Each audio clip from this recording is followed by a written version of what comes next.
0. Hello and welcome to the Fighting Moose Podcast. I'm your host and narrator, Jason Hendrickson.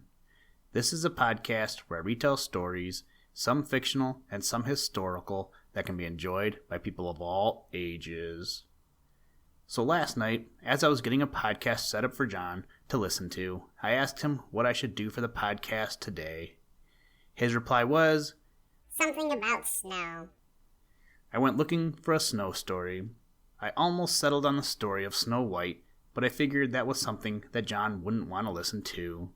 So today we are going to read the story titled The Snowman, which comes to us from the book Hans Andersen's Fairy Tales, 2nd series, written by Hans Andersen. In case you are interested or looking for a new series, I would suggest the series titled Mortal Engines, written by Philip Reeve. I am on the 2nd book in the series right now, and I'm really liking it.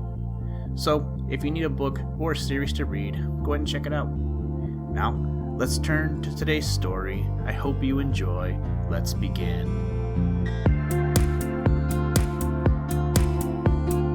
Liftoff. We have a liftoff.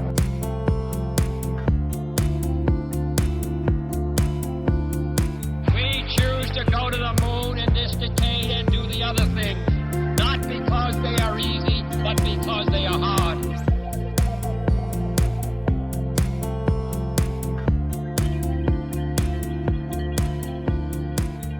The Snowman. It is so delightfully cold that it makes my whole body crackle, said the Snowman. This is just the kind of wind to blow life into one. How that great red thing up there is staring at me. He meant the sun, which was just setting. It shall not make me wink. I shall manage to keep the pieces. He had 2 triangular pieces of tile in his head instead of eyes, and his mouth, being made of an old broken rake, was therefore furnished with teeth. He had been brought into existence amid the joyous shouts of boys, the jingling of sleigh bells, and the slashing of whips. The sun went down, and the full moon rose, large, round, and clear, shining in the deep blue. There it comes again from the other side, said the Snowman, who supposed the sun was showing itself once more. Ah, I have cured it of staring. Now I may hang up there and shine, so that I may see myself. If I only knew how to manage to move away from this place, I should so like to move. If I could, I would slide along yonder on the ice, as I have seen the boys do, but I don't understand how. I don't even know how to run. Away, away, barked the old yard dog. He was quite hoarse and could not pronounce bow wow properly. He had once been an indoor dog and lain by the fire, and he had been hoarse ever since. The sun will make you run some day. I saw it last winter make your predecessor run, and his predecessor before him. Away, away, they all have to go. I don't understand you, comrade, said the Snowman. Is that thing up yonder to teach me to run? I saw it running itself a little while ago, and now it has come creeping up from the other side. You know nothing at all, replied the yard dog. But then you've only lately been patched up. What you see yonder is the moon, and what you saw before was the sun. It will come again tomorrow, and most likely teach you to run down into the ditch by the well, for I think the weather is going to change. I can feel such pricks and stabs in my left leg that I am sure there is going to be a change. I don't understand him, said the Snowman to himself, but I have a feeling that he is talking of something very disagreeable. The thing that stared so hard just now, which he calls the sun, is not my friend. I can feel that too. Away, away, barked the yard dog, and then he turned round 3 times and crept into his kennel to sleep. There really was a change in the weather. Toward morning, a thick fog covered the whole country, and a keen wind arose, so that the cold seemed to freeze one's bones. But when the sun rose, a splendid sight was to be seen. Trees and bushes were covered with hoarfrost and looked like a forest of white coral, while on every twig glittered frozen dewdrops. The many delicate forms, concealed in summer by luxuriant foliage, were now clearly defined and looked like glittering lacework. A white radiance glistened from every twig. The birches, waving in the wind, looked as full of life as in summer and as wondrously beautiful. Where the sun shone, everything glittered and sparkled as if diamond dust had been strewn about, and the snowy carpet of the earth seemed covered with diamonds from which gleamed countless lights, whiter even than the snow itself. "This is really beautiful," said a girl who had come into the garden with a young friend, and they both stood still near the snowman, contemplating the glittering scene. "Summer cannot show a more beautiful sight," she exclaimed, while her eyes sparkled.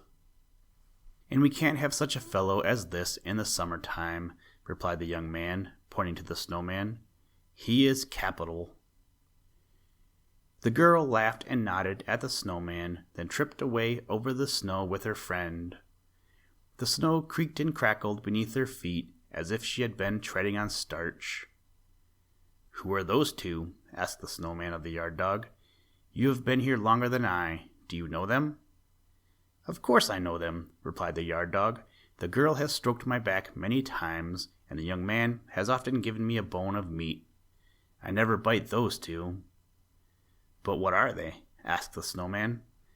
"They are lovers," he replied. "They will go and live in the same kennel by and by and gnaw the same bone. Away, away!" "Are they the same kind of beings as you and I?" asked the snowman. "Well, they belong to the master," retorted the yard dog. "Certainly people know very little who were only born yesterday. I can see that in you.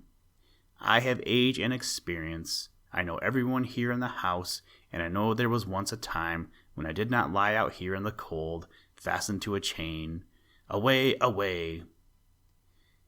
"The cold is delightful," said the snowman.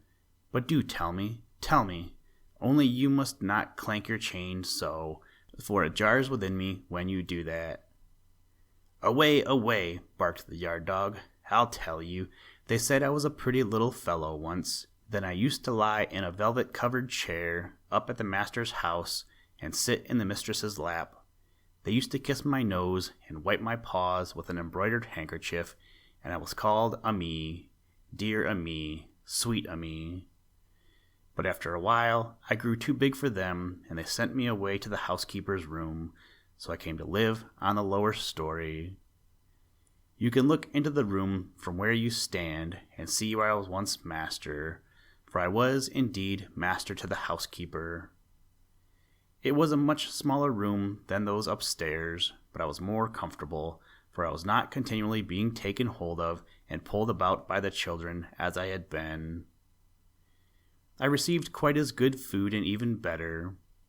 I had my own cushion, and there was a stove. It is the finest thing in the world as the season of the year. I used to go under the stove and lie down. Ah, I still dream of that stove. Away, away!" "Does a stove look beautiful?" asked the snowman. "Is it at all like me?" "It is just the opposite of you," said the dog. "It's as black as a crow and has a long neck and a brass knob. It eats firewood, and that makes the fire spurt out of its mouth. One has to keep on one side or under it to be comfortable. You can see it through the window from where you stand." Then the snowman looked and saw a bright polished thing with a brass knob and fire gleaming from the lower part of it. The sight of this gave the snowman a strange sensation. It was very odd, he knew not what it meant, and he could not account for it. But there are people who are not men of snow who understand what the feeling is. "And why did you leave her?" asked the snowman, for it seemed to him that the stove must be of the female sex. "How could you give up such a comfortable place?" "I was obliged to," replied the yard dog. "They turned me out of doors and chained me up here. I had bitten the youngest of my master's sons in the leg because he kicked away the bone I was gnawing. Bone for bone, I thought. but they were very angry, and since that time I have been fastened to a chain and have lost my voice. Don't you hear how hoarse I am? Away, away. I can't talk like other dogs anymore. Away, away. That was the end of it all. But the snowman was no longer listening. He was looking into the housekeeper's room on the lower story where the stove, which was about the same size as the snowman himself, stood on its 4 iron legs. What a strange crackling I feel within me, he said. Shall I ever get in there? It is an innocent wish, and innocent wishes are sure to be fulfilled. I must go in there and lean against her, even if I have to break the window. You must never go in there, said the yard dog, for if you approach the stove, you will melt away, away. I might as well go, said the snowman, for I think I am breaking up as it is. During the whole day, the snowman stood looking in through the window, and in the twilight hour, the room became still more inviting, for from the stove came a gentle glow, not like the sun or the moon. It was only the kind of radiance that can come from a stove where it has been well fed. When the door of the stove was opened, the flames darted out of its mouth, as is customary with all stoves, and the light of the flames fell with a ruddy gleam directly on the face and breast of the snowman. I can endure it no longer, said he. How beautiful it looks when it stretches out its tongue. The night was long, but it did not appear so to the snowman, who stood there enjoying his own reflections and crackling with the cold. In the morning, the window panes of the housekeeper's room were covered with ice. They were the most beautiful ice flowers any snowman could desire, but they concealed the stove. These window panes would not thaw, and he could see nothing of the stove, which he pictured to himself as if it had been a beautiful human being. The snow crackled and the wind whistled around him. It was just the kind of frosty weather a snowman ought to enjoy thoroughly. But he did not enjoy it. How, indeed, could he enjoy anything when he was so stove-sick? That is a terrible disease for a snowman to have, said the yard dog. I have suffered from it myself, but I got over it. Away, away, he barked, and then added, the weather is going to change. The weather did change. It began to thaw, and as the warmth increased, the snowman decreased. He said nothing and made no complaint, which is a sure sign. One morning he broke and sank down altogether, and behold, where he had stood, something that looked like a broomstick remained sticking up in the ground. It was the pole round which the boys had built him. Ah, now I understand why he had such a great longing for the stove, said the yard dog. Why, there's the shovel that it used for cleaning out the stove, fastened to the pole.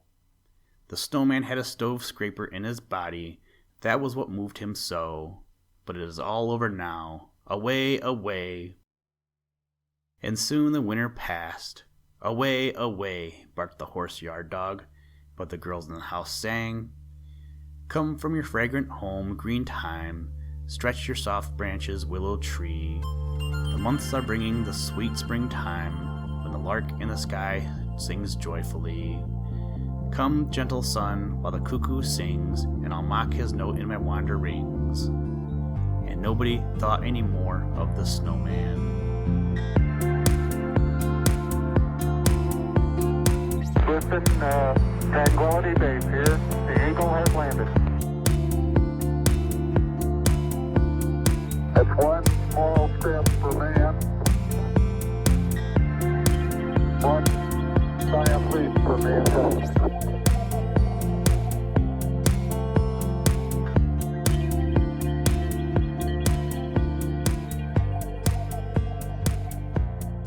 Thank you for listening to this episode of the Fighting Moose Podcast. Please join us next time as we read another exciting story. Today's music was provided by the artist Analog by Nature, and the audio clips were provided from NASA. For more information to download and or listen to audio or materials from all our recordings, or to contact us, please visit www.thefightingmoose.com, or you can follow the links in the show notes. If you enjoy the podcast, please leave us a review wherever you get your podcast or on iTunes, and tell a friend. Thank you for your patronage, and as always, try and do a random act of kindness every day. Mission complete, Houston. After serving the world for over 30 years, the space shuttle turned its place in